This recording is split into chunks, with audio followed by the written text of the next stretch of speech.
Yes, kwa wale ambao wananijua, maybe haunijui, maybe ni mara kwanza kwa rafiki yangu wa Facebook ama TikTok ama Instagram. Kwa majina yangu naitwa Benson ama Dason, chini utakapopenda kuniita.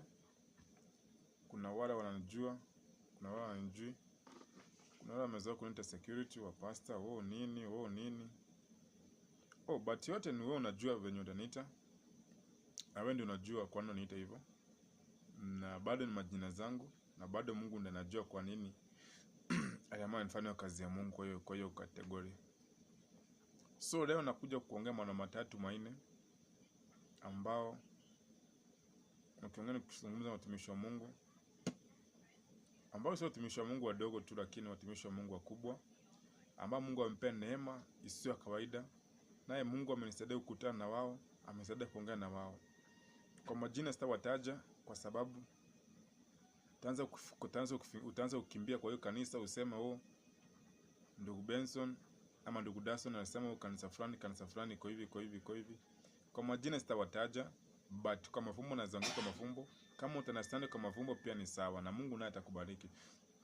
So jambo la kwanza, kuna hawa watu ambao wanaitwa watumishi wa Mungu. Watumishi wa Mungu sio lazima ushike microphone uitwe mtumishi wa Mungu. Hata yule mtu ambaye anaosha kanisa, anachukua duster na mob kanisa yao, wakati watu wametoka wameenda, kanisa imebaki chafu, jua wewe ni mtumishi wa Mungu. Kwa sababu Mungu alijua kwa nini uende kwa kanisa.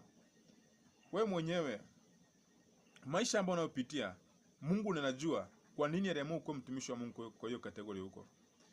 Maybe unazafikiria mtumishi wa Mungu ni kwenda kuhubiria watu huko nje. Wewe ni mtumishi wa Mungu unafikiri unaweza uombe mtu afufuke. Hapana. Kuwa mtumishi wa Mungu sio must ushike microphone, na sio must uhubirie mtu, na sio must ufanye kitu fulani ndio kitu fulani ati mtu fulani ameona umefanya, ama ukifanya kitu fulani ndio pastor wako ati umefanya. Mpendwa, usifanye kitu kwa nyumba ya Mungu ili kufurahisha pastor. Kwa sababu hivyo utakuwa unafanyia pastor, si ufanye Mungu. Utakuwa unafanyia pastor, utakuwa unafanyia mwanadamu. Hata pastor Mungu amemuita akamweka mara kwa level ya kuwa uchungaji. So mpendwa, tafadhali fanya kazi ya Mungu ukijua siku moja Mungu atakuinua. I had one of my friend ambaye anafanya mtumishi wa Mungu hapa town. Mtumishi wa Mungu mwanamke ambaye mnamjua zaidi, wengine mnamjua. Huyu dada amefanya kazi ya Mungu kwa almost 10 to 15 years kwa madhabahu. Sio praise and worship, sio intercessor, sio evangelist, sio pastor. Huyu mwanadada akona over saya, tumekuwa naye akiniambia amefanya akona 24 years. So huyu mwanadada amefanya kazi ya Mungu, amegiftiwa na mtumishi wa Mungu gari kubwa sana. Hata ukiambiwa huyu msichana amefanya kazi ya Mungu mtu fulani, huwezi kuamini. But huyu msichana, wakati ambapo wazazi wake walimkataa, wakati wazazi wake walimkataa kumsupport kumpeleka shule, huyu msichana hakusikia vibaya. Alisema tu ni sawa. Aliambia wazazi wake, kama ni sawa umekataa kunisaidia kumpeleka shule. Na wazazi wake sasa, wazazi ambao wana pesa, ni wazazi ambao Mungu amewainia zaidi. Wazazi ambao mtu anafanya kazi mzuri kwa mwezi na mlipa over 4,000. Mama ako na biashara zake. So huyu msichana akanambia amegiftiwa na mtumishi wa Mungu gari Land Cruiser Prado KCS. Unaona? KCS unajua sasa ni pesa ngapi kwa duka? Land Cruiser Prado. Hiyo hiyo ni around 14 million plus. Just imagine huyu mchungaji, hata kama tunamwongea vibaya, huyu mchungaji amegift msichana wa 24 years hiyo gari Land Cruiser Prado. Sasa tu mchungaji ati Mungu ati mtajiri sana. Mungu amenipa tu fulani ya kupenya. Like huyu mwanadada ambaye najaribu kusema saa hii, hakuna siku utamsikia akisema oh, mimi ni evangelist, acha nikaa hapa. Mimi kazi yangu ni kuosha madhabahu peke yake, acha nikaa hapa. Mimi kazi yangu ni kushikia pastor microphone. Hapana. Mpendo, huyu msichana ameosha kwa madhabahu for 14 years, akiosha madhabahu ya Mungu. Au kuna show pastor, au kuna naambiwa ifana hii. Na jambo la kushtua, huyu mwanadada hakuna siku utamuona kwa ofisi ya pastor akisema pastor, mimi sina kitu fulani. Pastor, mimi sina kitu fulani. Pastor, sina nguo. Pastor, mimi sina nini. Wewe understand mambo na wasichana wanakuwa na mambo wasichana wenye anakuanga na expenses. Sisi wanaume tunaweza kuwa na 100 na tumaliza na mwezi. But already haizikuwa na 100 imaliza hata wiki. Just imagine, wewe fikiria jambo, huyu ni mwanadada. Hakuna siku ameenda kwa ofisi ya mchungaji kulingana vile alikuwa ananiambia, aomba ati pesa sina kitu fulani. Mtu alikuwa anatoka from where anamwambia shika hii pesa. Shika hii pesa, kwa kazi yako unafanya mzuri. Kuosha madhabahu iko 24/7 clean. Sasa tukulazimisha nani Ben, hujaosha madhabahu. Nani hujafanya kazi fulani. Mpendwa, usikie ama usifuate kenye watu wanakuambia. Na usifanye kazi ya Mungu kwa sababu pastor amekwambia. Ama usifanye kazi ya Mungu kwa sababu ya kulazimishwa. So mpendwa, fanya kazi ya Mungu. Siku yako linakuja na Mungu atakubariki. Maybe unaweza kuwa unafanya kazi ya Mungu kwa madhabahu fulani, inaonekana uonekani kabisa, hakuna kitu tunafanya. Kwa mawazo yako inakwambia hata tu nitoke kanisa na kanisa nyingine. Mpendo wa Mungu, roho ambayo yuko mahali pale inakwambia hivyo, maybe si roho wa Mungu, ama roho mwingine tu anakuongelesha. Ama maybe kumbuka kitu kingine, kwa kanisa ya kiroho kuna watu aina mbili ama aina tatu. Kuna tu wale watu watakuombea maombi mabaya ili ukose kuona mchungaji, ama maisha yako yaribike, ama kama ulikuwa na kazi yaribike, ama unafanya kazi mzuri uanze kupata kisirani.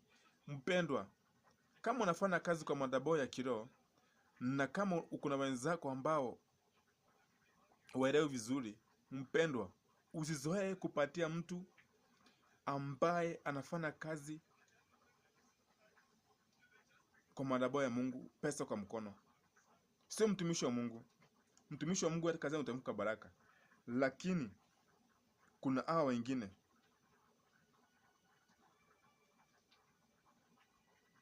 Kuna hao wengine tunao intercessors. Intercessors wote si wabaya, but kuna some few ambao wako mara pale, ukiwapatia pesa hivi wanaenda unifanyia kitu, unapata kisirani imeanza kasini. Kama ulikuwa na biashara imeanza kuyumba, kama ulikuwa na nini imeanza kuharibika. So mpendwa, usikuwe mepesa kupatia na pesa.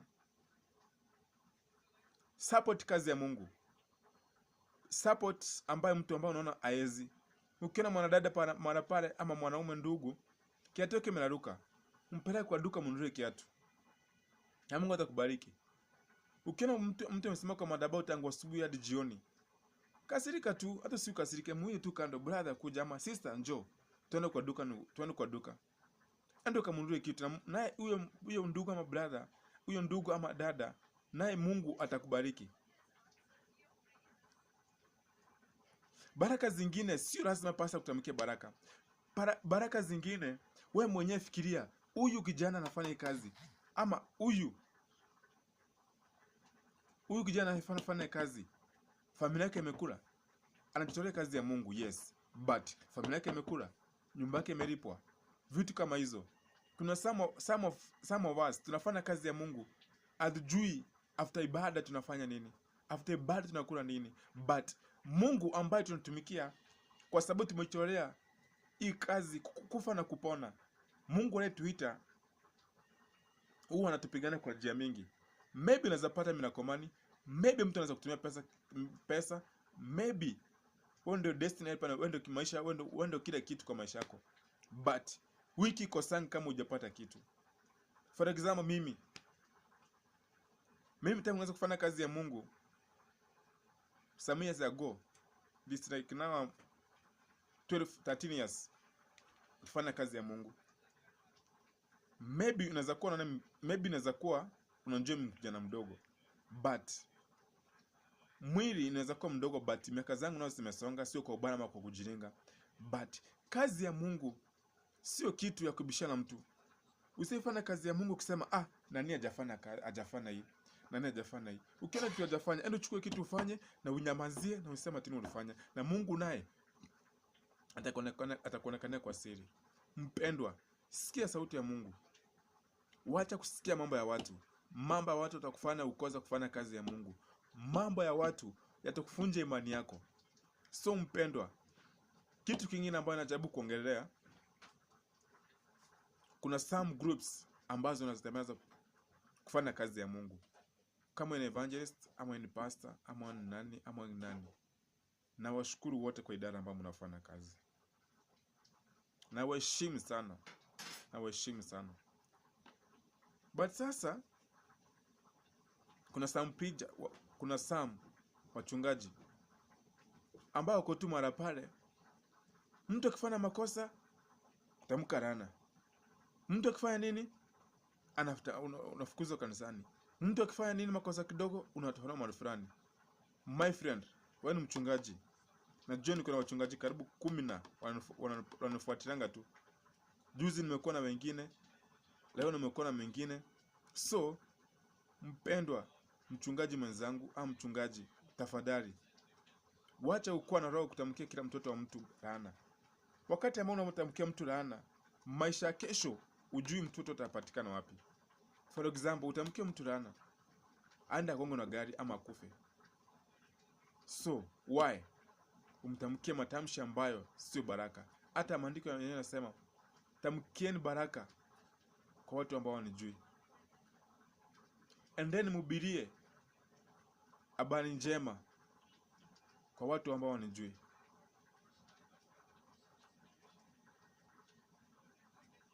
So mpendwa,